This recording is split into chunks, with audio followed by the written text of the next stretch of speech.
Payg'ambarimiz alayhissalom aytdilar, 3 ta duo bor, 3 odamning duosi bor.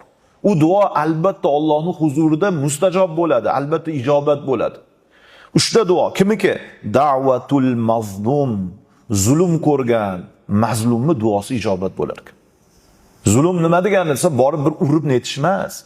Hozirgi kundagi zulm, hozirgi kundagi zolimlar ijtimoiy tarmoqda izohlarga kirib yozayotganlar desak mubolag'a bo'lmaydi. Xotirjam kirib ahli ilmni so'kadi, xotirjam kirib turib ahli ilmga nisbatan haqorat qiladi.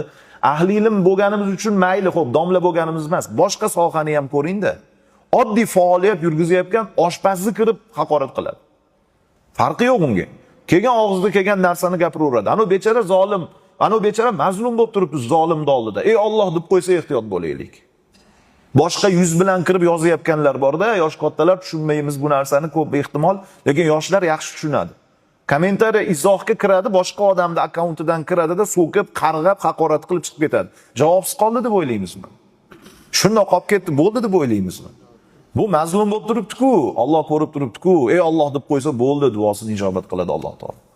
Ikkinchi odam da'vatul musafir, musofir odamning duosini Alloh istijob, ya'ni mustajob qilib qo'yar.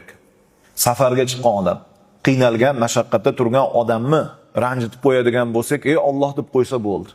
Xuddi shunga bir kosa, bir piyola suv berib qo'ysak, ey Allohim deb qo'ysa bo'ldi. Men bir eshitib qolib hayron qoldim-da.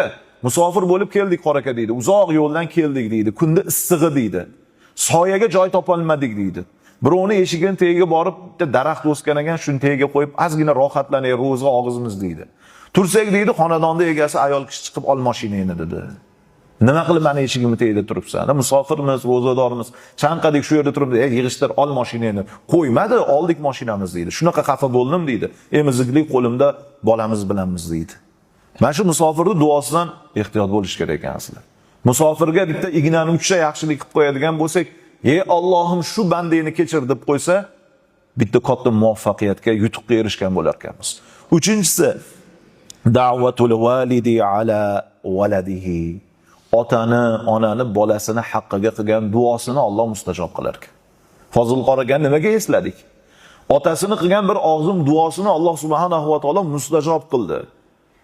Ka'bani ijtimoiy tarmoq yoki televizorda ko'rsa, yayrab ketadigan odamni Alloh taolo olib borib qo'ymadimi?